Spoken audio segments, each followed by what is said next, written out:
Welcome to the Architecture of Healing, the podcast where healthcare strategy, design, and operations come together to shape environments that support care delivery and healing. I'm excited to welcome our guest today, Pattie Moore, who's not only a groundbreaking industrial designer and innovator behind the universal design philosophy, but also a good friend. Pattie's groundbreaking work in aging and inclusive design have shaped how the world thinks about environments for all stages of life.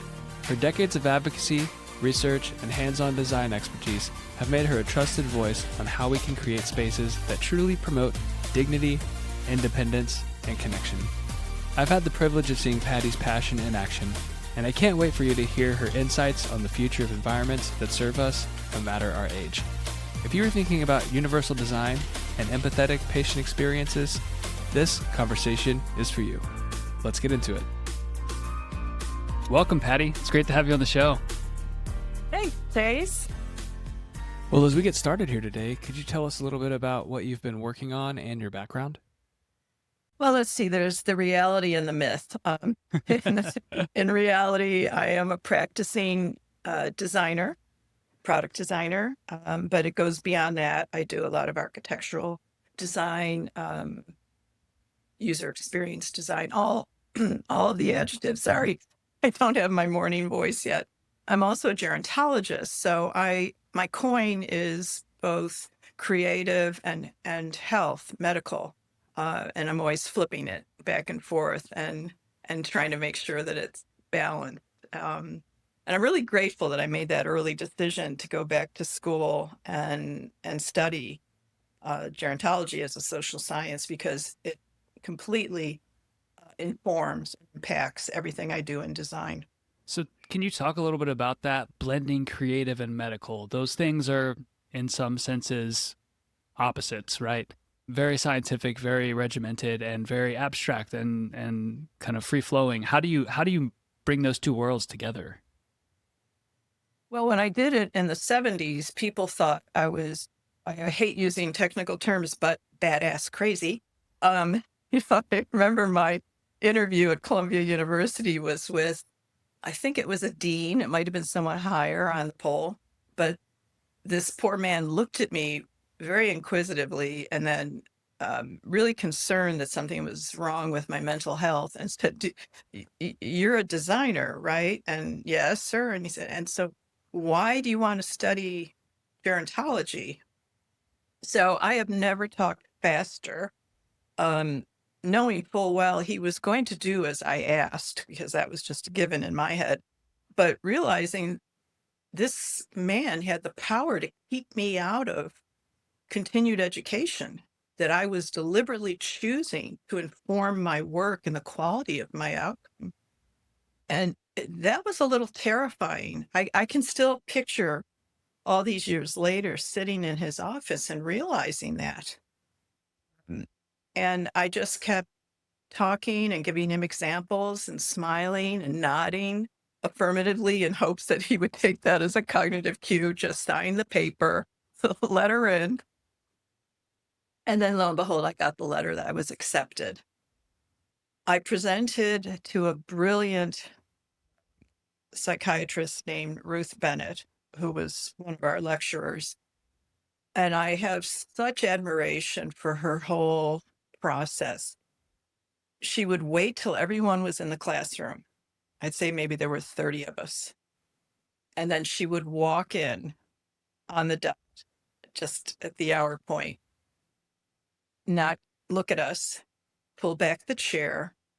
It was so deliberate, this interface with the built environment. And I was fascinated by it, mesmerized by it. She would sit, tuck in the chair like a good lady would, take a binder out of her briefcase, put it at the center of the desk, open it like it was the Quran or the Bible or the scrolls or something. It was just so fascinating to me. And then she'd look up at us and say, "Good afternoon." And we would say, "Good afternoon, Dr. Bennett." And then she would start reading text. And she essentially read to us for an hour. And you could hear a pin drop. It was, and then when the hour was up, you were just, at least I was, emotionally devastated because I wanted to hear more. Now, you would think by that description, perhaps, that that would be the most boring lecture class you could imagine, but it wasn't at all. And then she would end by giving us an assignment. We had to write something every week, and that meant researching. And I loved research. I was raised right by the Sisters of Mercy, and I love research. Um, and then you'd present these papers. And I always remember when she closed the binder, she'd pull out another stack, put them on the desk, and it was the graded papers from the week before.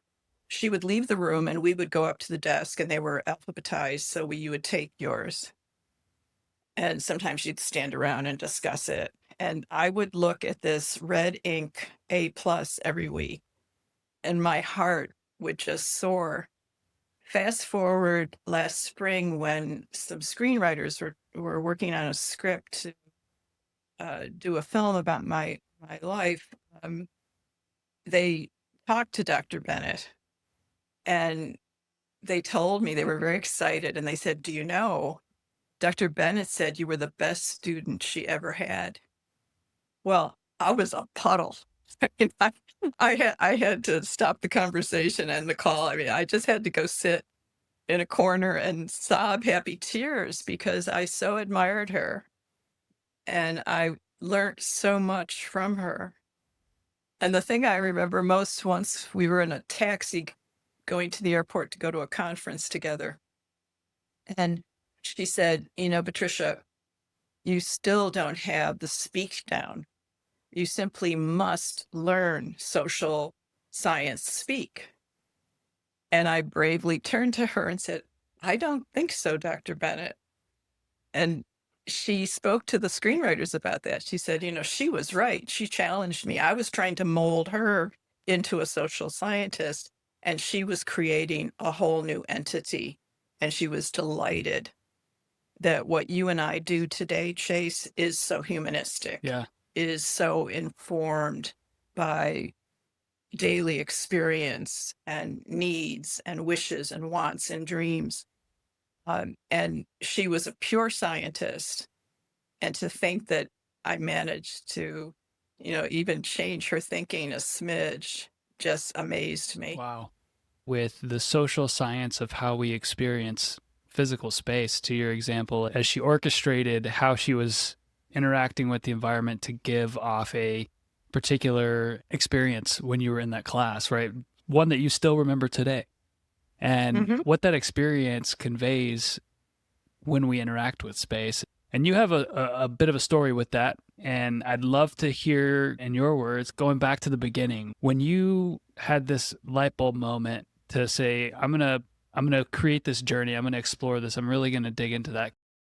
Well, I was at one of those obligatory Manhattan, New York parties that if you don't go on Monday morning, everyone gives you the look. Where were you? Why didn't you come to my party?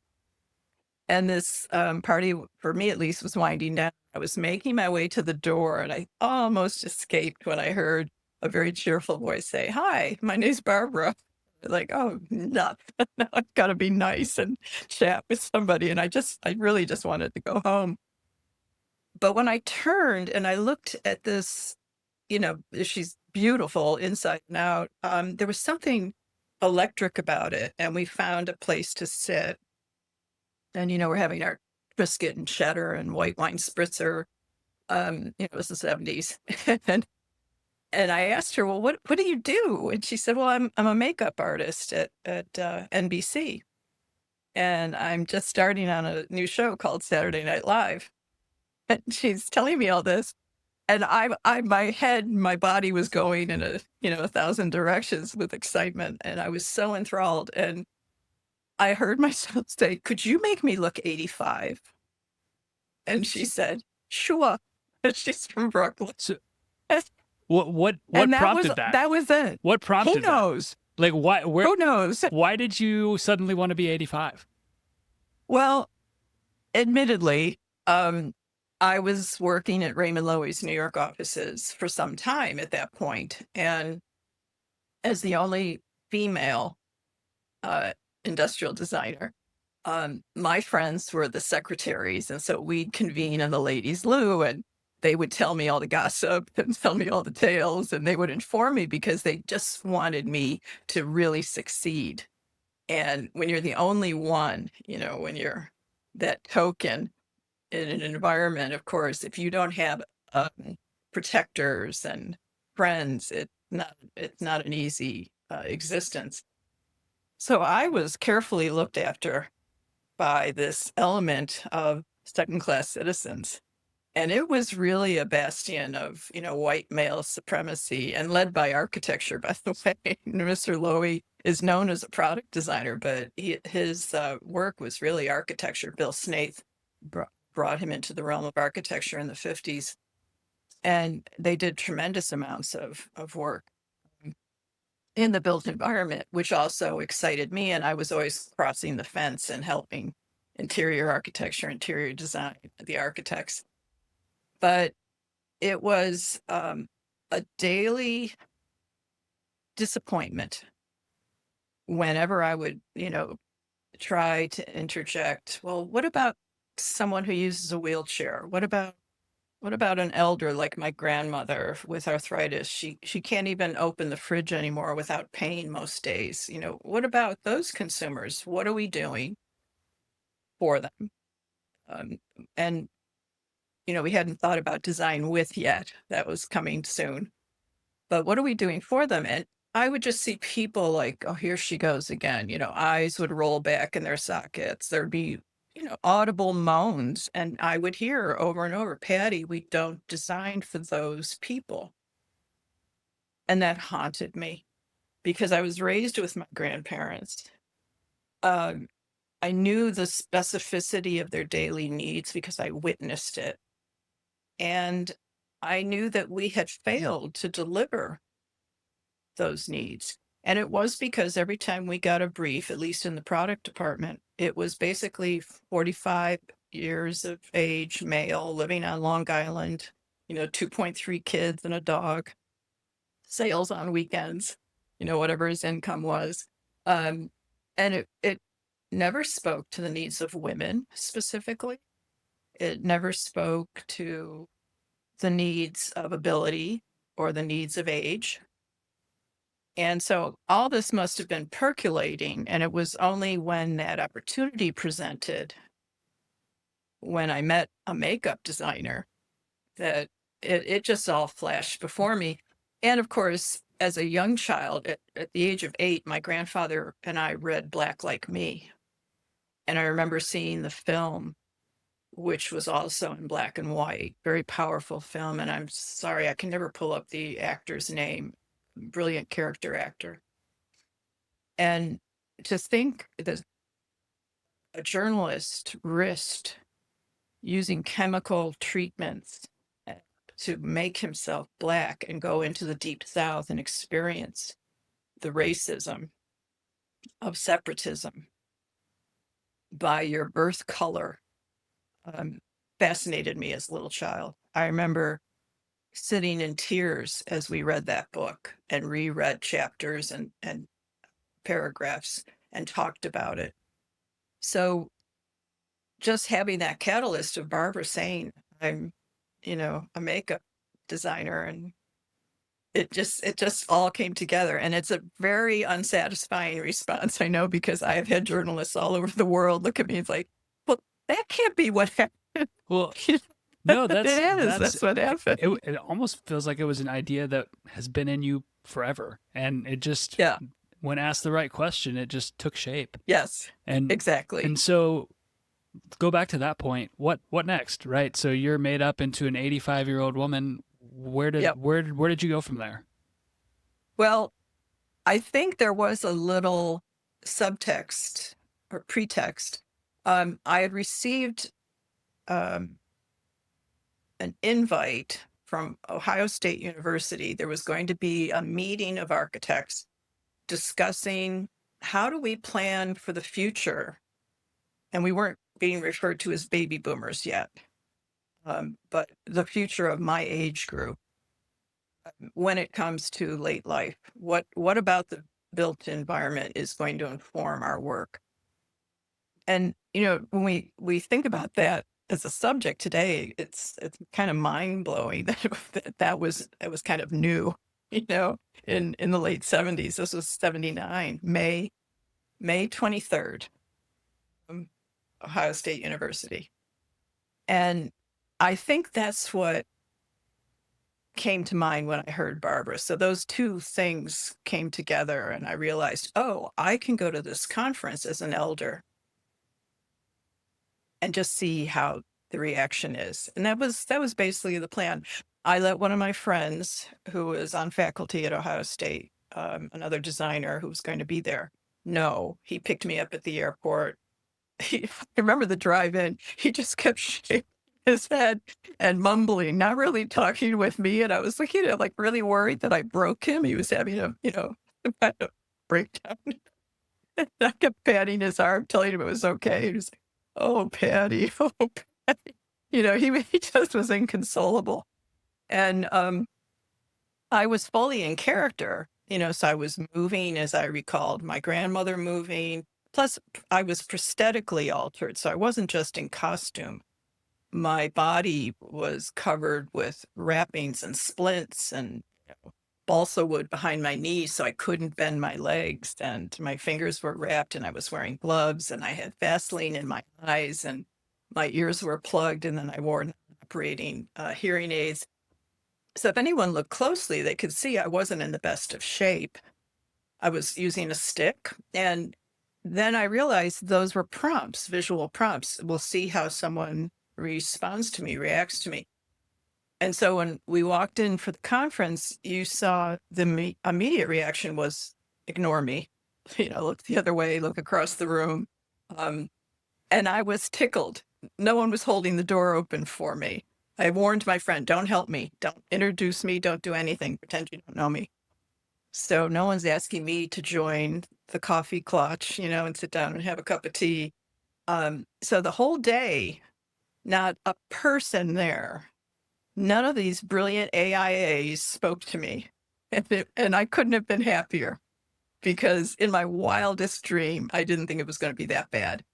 And here they were convened with the premise that they were going to ideate and create my future care. Well, my present care, but my real life future. The next day I came out as myself. And people like, oh, where were you yesterday? We had a really good day. And at the luncheon, it was a small enough group that we were talking over lunch and people were exchanging ideas and asking questions. And a young man stood up. I remember he very earnestly said, yesterday there was this old woman here. We should have asked her stuff. And then my friend on cue reached into a brown bag and pulled out my wig. And the room just went quiet. And people started looking around, and then you heard someone finally say, oh my God, it was Patty. So, they just put it together. Then for the rest of that day, which was the final day of the conference, that's all we talked about. And all I got was encouragement to keep doing it. And we ideated, how would it be possible? What should I do? Where should I go? So by the end of nearly 4 years, I'd been to 116 cities in North America, including Canada, from Mayberry to Chicago. And I experienced a day in the life, everything from making tremendous friends and having lovely conversations, to mourning and going to funerals and being shortchanged by clerks that could see my vision was poor. And they figured they'd take a chance. Instead of giving me my change from a 20, they'd give me a change of a 1, like give me a nickel. Wow. And hope for the best.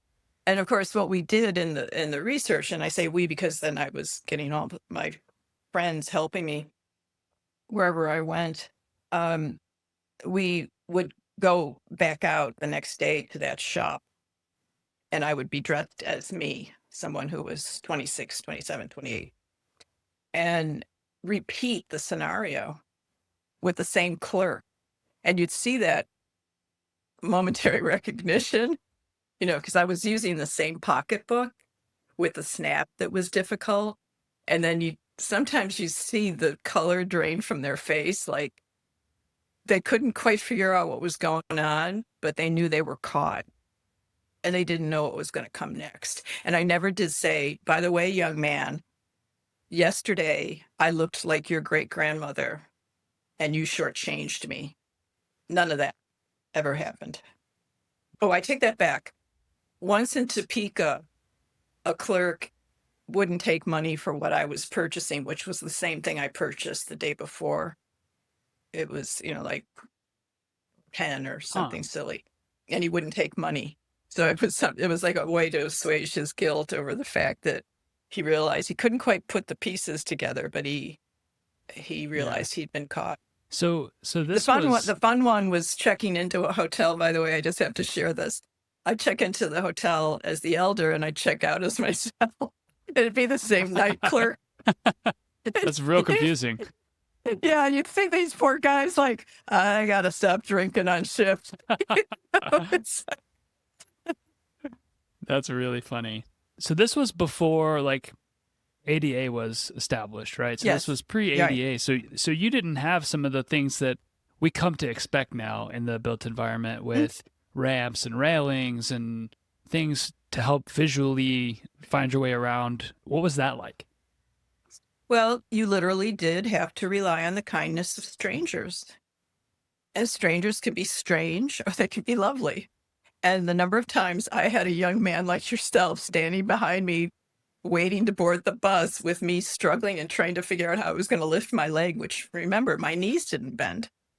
So I'd have to straight leg it. And sometimes the bus riser just seemed oddly high. I would be picked up and put on the bus more times than I can count. And 3 times I was saved from being struck by a car by someone who literally grabbed me out of the crosswalk and ran to the curb with me, panting and, near tears, saying, ma'am, you almost got hit. And, well, is that really my fault? I'm in a crosswalk. Why were the cars so aggressive as not to respond to the fact that, I was still crossing?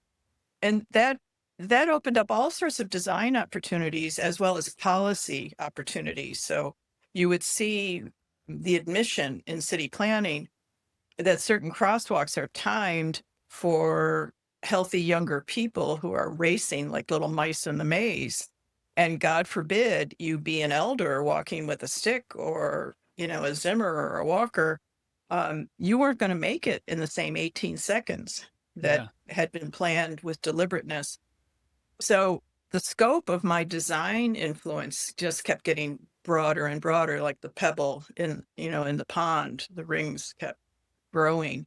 And when I was finally invited to join the various teams that started writing the ADA, I just remember a meeting in Washington and suggesting that maybe we should be writing the Disabilities Act and not the Disability Act. And everyone thought, again, I was badass crazy. And they were trying to convince me, no, Patty, this is about disability. And I said, no, it's not. It's about being made able by design. Mm-hmm. And when I say design, I'm talking about architecture, design, and engineering. I use it, the capital D as the umbrella. And they were just adamant. And these were the good people fighting for a change in the politics, in the laws of the land. And they just didn't get it. And you still see people, there's a whole new generation, God bless, younger people today who I'm delighted that they're proud and happy and they know who they are and they know their rights and they say, I'm disabled. And I say to them, no, you're not. Your body is your body. And it would be like me saying to you, you're not easy to look at or pretty or handsome. How dare I? So, the semantics still befuddle me, but I know when to step back and shut up. This can go 1,000 different ways. I'm loving this. So with the ADA, right, you see this concept start to move forward and be enacted at some level of code and law, really, almost to where it's enforced. what did we miss, right? Taking that experience you've had into now law, looking at it in hindsight now that you have can look back and see where we've come from. What do we get wrong? Well, I think because we're good people at heart, creatives are very good people. They don't want anyone left out. Who among us would say to a little child born without legs, oops, sorry, my playground doesn't address your body, so too bad. So we're not that person, those people. And we really do want to do the right thing. I think we were just relieved because we were exhausted by the plethora of needs that weren't being met with our work, that we finally had some rules. And I think there was an immediate reaction where people sighed relief and thought, oh, all I've got to do is follow these rules and I'll be fine. And then I came in with the cold water yet again and said, no, if you follow the mandate that is the ADA, I'll give you a big fat D, not an A plus. It's just a passing grade. Yeah. It is the barest minimum required by a creative opportunity to make a difference in the days of the lives of people all over the globe. Half the planet are medically disabled. And that's something that is usually shocking for someone that's not a creative. When I'm with a board of directors and a CEO hears that kind of talk from me, what? And then I look around the room at people wearing glasses and I said, those are disabled people. Take off your glasses and then read your screen. Yeah. You're disabled. And so we've had to normalize the descriptors. We've had to normalize the discussion. And in doing that, we have to keep doing it because each new generation has to go through a tutorial that maybe they didn't get the first time around. So while I'm happy we got something to refer to, it served actually as more of a reminder that even with rules, people are left out. Even with rules, we haven't made people as independent and autonomous as we could if we were totally focused on them. And of course, the naysayers would say, well, Pattie, we can't design, a thing for everybody. And I'm like, oh, really? You tell me when your little one is born with an anomaly of birth that you don't expect to be able to march into any shop in the land and buy what that child needs. You tell me that's okay, and I'll shut up. And that's when they've got to, stop talking and realize, okay, she's right. I hate her, but she's right. So we just have to keep pushing that envelope and keep clawing and trying as creatives to recognize one size does not fit all. And far too many of us, and again, I'd offer half the room, is accepting something, but they're not thriving, they're surviving. And so I applaud every young student that I'm pleasured to, meet with as I travel the globe. Now that's a big piece of what I do in my day-to-day is I accept invitations at universities. I just got back from Nottingham University. I was so disappointed, no men in tights in that town. They had promised me that I would see some men in tights. And if anyone doesn't know that reference, that's why God invented Google. I was with these brilliant buttons, sadly, very male-dominated program, very few female faces. And what I saw was such a level of earnestness that it almost made me weep. They just were so wanting to get it right and change the world. But what was very distinctive, and I think it's something that's been evolving over these last several decades, their drive was someone close to them. Every project presentation I saw began with the student describing their neighbor, their dad, their baby brother, and their specific need. Yes. And so my project speaks to that.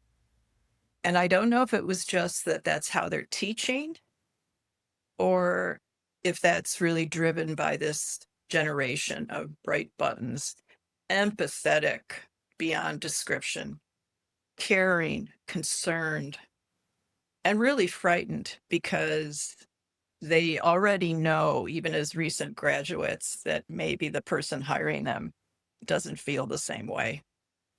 So we're going to have to continue to be aggressive with the tutorials, where the upper echelons are going to have to get rid of the egos and realize that the small child who's just entered the space actually might be the brightest, smartest person in the room. The little girl that says the emperor has no clothes, it's time to listen to her. Thinking about your experience through the lens of our healthcare system and healthcare spaces, be it an acute environment or an ambulatory environment, what advice would you give to healthcare leaders to really elevate this concept of design and universal design that streams across generations, across levels of ability, beyond the quote unquote code minimum that meets ADA, that meets the basic level of FGI? How do we elevate this as a priority within our organizations? I apologize in advance. This is going to be long-winded storytelling, but my first memories of health and healing came when I was 4 years of age, and my mother was bathing me, and she kept rubbing my forearm on my right arm, my dominant arm. And I could see something was wrong. And I remember asking her, and she was dismissive, but I knew something was wrong and I wasn't sure what it was about. But the next day, we presented at the office of Dr. Battaglia, this wonderful rotund man with a stogie that was never lit. His office was full of aloe vera plants and paneled wood. There was a real fragrance to it that I could even imagine today. But I remember a door opening on the street level, and then a little step in and another door, and the tallest, narrowest staircase you could imagine. And his offices were above the neighborhood bar. This is Buffalo, New York. And I remember thinking, even as a little girl, this, this just didn't make sense, because I'm struggling to get up the stairs. I'm watching my father kind of, huffing and puffing up the stairs, and he was in very good shape. But it was a crawl, and at the top of the stairs stands this big rotund guy with this stogie saying, "Jimmy, hi." And I was, again, fascinated. I'm always fascinated. I think, by the way, as designers, we're at our best when we're anthropologists. And so I know in my heart of hearts, I'm Margaret Mead, and I'm just this anthropologist taking in the world and, trying to figure out what it's doing to me. I walked in, there was that smell. We walked right from that waiting area with these leather chairs and sofas into a brightly lit space with the examining table. So that's my first recollection of a physician's office. And my sensation was fear. I remember thinking, uh-oh, something's wrong, because I hadn't done this before. I remember that experience. And I remember my next memory was I was actually in the surgical suite room. Again, a big circular bright light, dark around me, and I could barely see Dr. Battaglia because of the brightness of the light. And he stroked my cheek. He said, "Now you be a good girl, and this isn't going to hurt." And I still didn't know what was going on, because, again, a baby boomer child was raised, don't ask questions. So I was very good. And then I felt two hands on my face, and I looked up, and there was the biggest, broadest, white, sparkly pearl smile and the blackest face I had ever seen. And I looked at this beautiful nurse and I said, "Are you an angel?" And I heard all the laughter in the room. And she said, "No, baby, I'm your nurse." And she told me her name, which I've forgotten. But I was just mesmerized. I had never seen such dark chocolate skin and those beautiful, perfect white teeth. It was extraordinary to me. And then I realized something was going on. It was a local anesthetic, and I realized something was going on with my arm, and so I tried to turn. I felt Dr. Battaglia smack me in the head and scold her for not holding my head tight so I wouldn't look. My point is, I was not at all afraid. I was really fascinated. I was not terrified at all. The fun part is, fast forward to now we're back in the elevator bank, and Dr. Battaglia is still in scrubs, and my father and mother are there. My mother's got me by the hand. My arm is wrapped, and he's got a little like mason jar, and he says to my mother, "You want a sandwich?" And my father went. And I just remember thinking, "Oh, that's not right." I'd never heard of anyone fainting. I'd never seen anyone faint. Now it's my father. I'm amazed he didn't break his nose. He just went just flat face on the floor. It was a benign cyst. It wasn't, a tumor of any concern. But that was my first experience with healthcare. I told you this was going to be long-winded. Fast forward, it's time to take out Pattie's gallbladder. I had it removed earlier this year. I come into this factory environment. I'll argue way too big. High ceilings, not a good idea. Mammoth football field waiting area. Lovely people at the admissions desk. Kind-hearted, competent. But what a miserable place to sit down when admittedly you've got a little bit of fear factor going on because they're about to cut into your body and remove an original organ. I'm not happy. I'm not convinced. And, being assigned a number and having them call it out like you're at the butcher shop or the bakery, all this stuff, and me just sitting there shaking my head next to my sister, Colleen Margaret Mary, who's a veterinarian. If she had been in charge of my healthcare, she would have put me down. You know, he just was like, she knew exactly what I was thinking. And she said, "Stop being so judgmental." And I was like, "This is horrible." And she said, "Shh, just concentrate on yourself." And I'm like, "I am. This is horrible." And I think she was actually kind of glad that I had this diversion, so I wasn't talking about what would happen next. I remember she was allowed to come upstairs when we made a transfer to my prep space, and she was allowed to sit with me. And my surgeon came in. But then this was a robotic surgery. And the thing that struck me in that, now I'm lying in another operating room and lots of bodies doing their specific tasks. Everyone pleasant as could be. I wish I could name the hospital just to say what a remarkable group of people. They are exemplary. But my surgeon was way across the room at the control panel. And then the anesthesiologist stayed with me. But it was just the robotic bit, coming down and doing the 3 incisions. And I was just fascinated by that where's Dr. Battaglia, smacking me in the head, telling me not to look. But of course, I was totally out. And if you want to delve into that answer, that story, it is this full scale of very humanistic to very futuristic to technology and simplicity of a scalpel, and now we've got a machine. I'm all for technology. I'm an industrial designer. But I think we are at a tipping point, the edge of this cliff, that if we don't surround all these ooh and ah advances with someone holding your cheeks and smiling at you, Yeah. we're in big trouble. I love that We're in very answer. big Just trouble. thinking about this, it's all about the people. I mean, just this common theme of, Yeah. that's what you remember. You remember those interactions, how they treated you, how they cared for you. Yeah.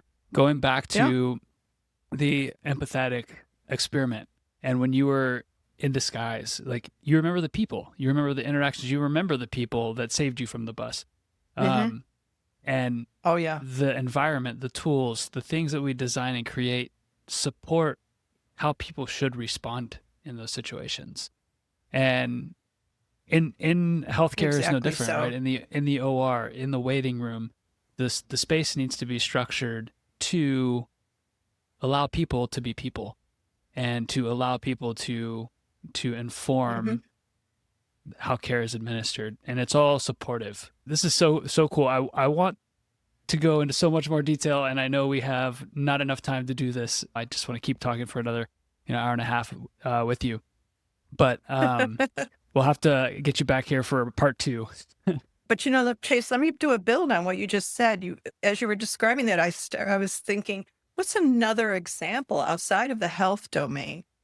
And it's air travel. It's airports. Isn't it fascinating that we all go to an airport with a device, like we're, Mr. Spock, the landing party, um, and you don't even have a paper boarding pass anymore, and you present to a security point, and depending what city you're in, mm, it's either full high tech or they're just starting to add bits and pieces.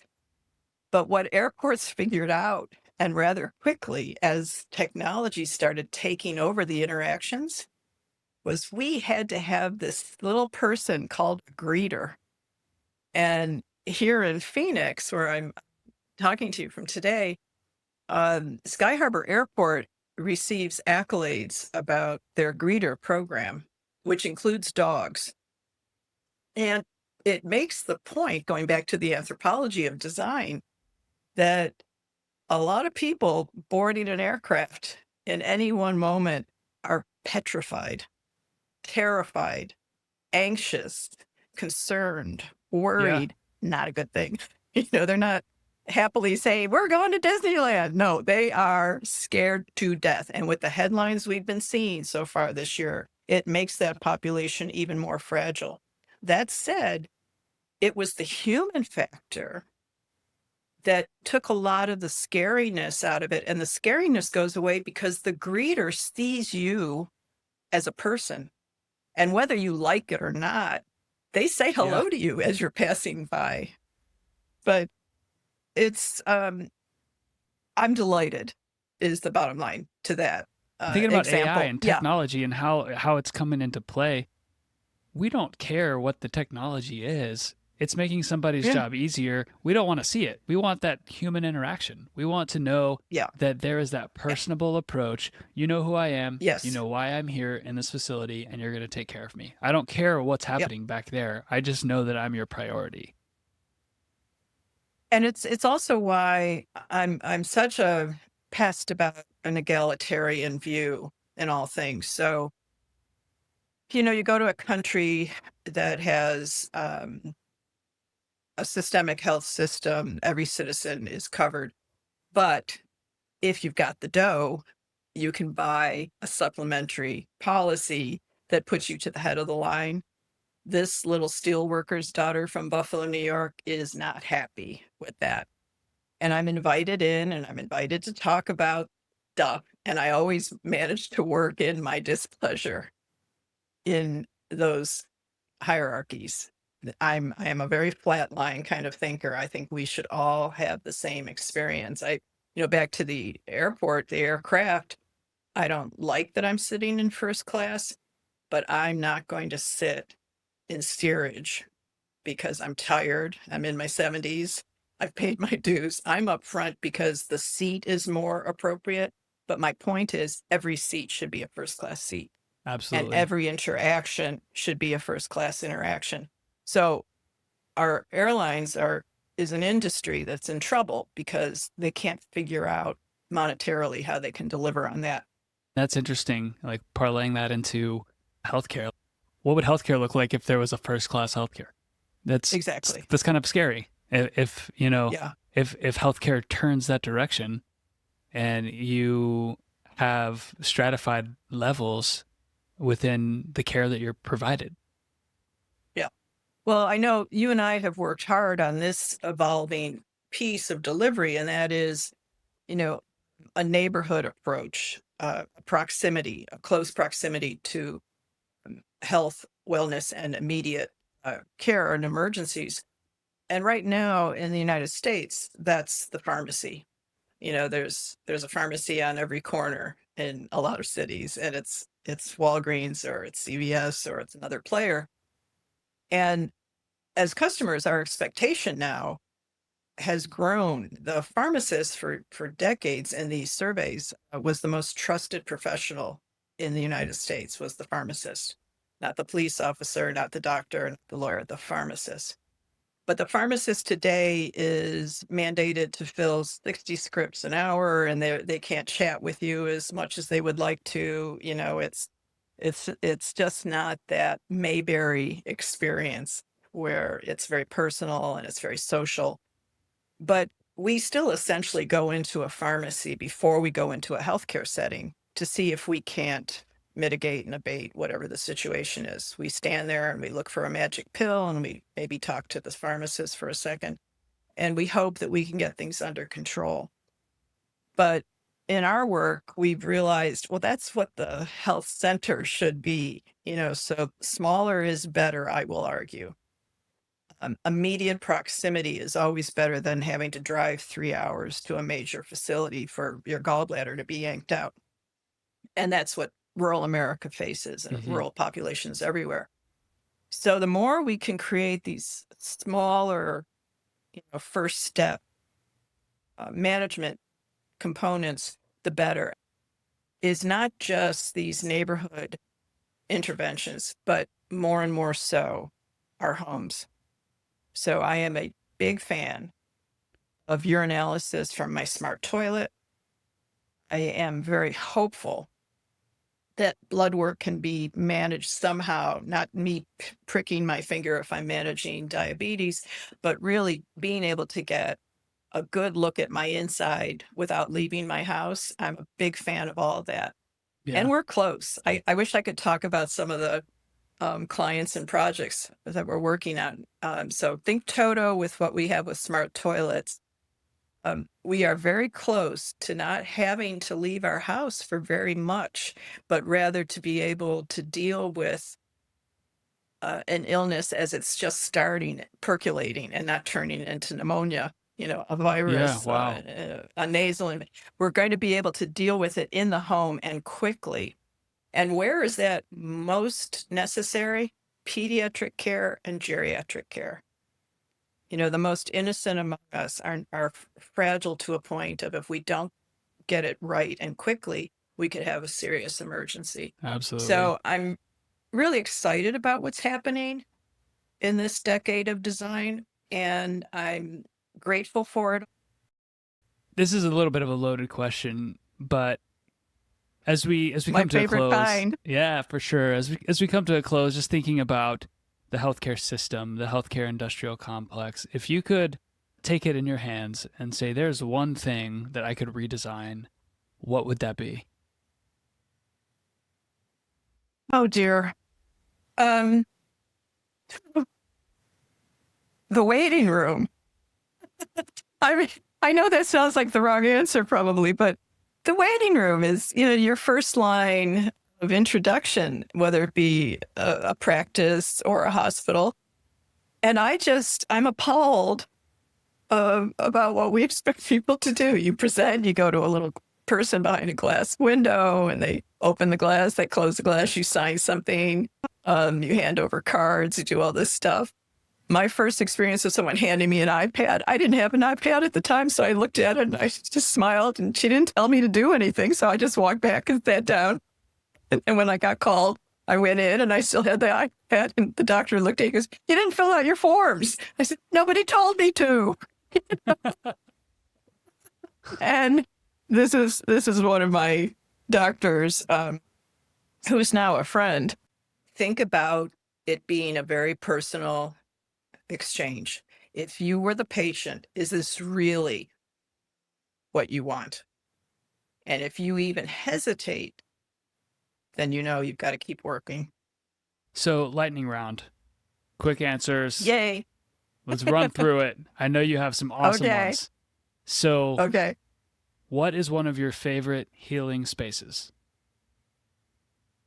Oh, any type of water that I'm in, Yes. a lake, a river, with a fishing rod in my hand, in a river, a lake. I'm getting a little wary of oceans. I have been since I first saw Jaws. Um, so yeah, water. Awesome. I'm a mermaid. Perfect. And what inspires you outside of work? Children. Yeah, children are the best inspiration. So great. I hear my little pitter patter of feet outside my office right now. A couple more here. What is a book that has changed the way you think? Stone Soup. It's a brilliant folk tale. We looked into it at one point. I think it's been around for centuries, and it exists in lots of different countries, particularly from Europe. I think it came to the States from Europe, obviously, with people coming here. And it's a brilliant story. And I actually buy it by the box. And if I have a new client, I bring it for our kickoff meetings, and Wow. everyone gets a copy of Stone Soup.